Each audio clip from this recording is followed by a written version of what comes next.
नमस्ते सर्वांना। तर आज आपण बनवणार आहे अंडा भुर्जी। त्यासाठी आपण घेतला आहे कांदा, मिरची, लसूण, अद्रक, कोथिंबीर, कढीपत्ता।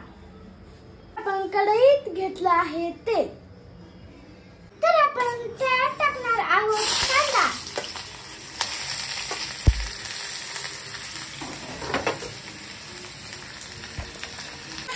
छान मिक्स करून घ्यायचा।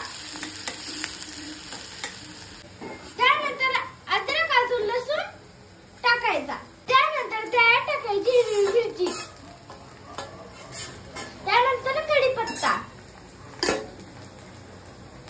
आता हे जे आपले कढीपत्ते राहिले नंतर आपण टाकली आहे कोथिंबीर।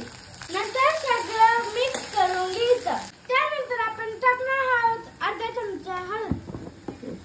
नंतर आपण त्याच्यात थोडं मीठ टाकणार आहोत।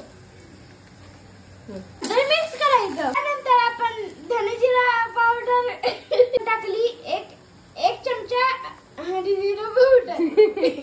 त्यानंतर अर्धा चमचा तिखट टाकणार आहोत। सगळं मिक्स करायचं सर्व। आता आपण इथे घेतलेले आहेत अंडे।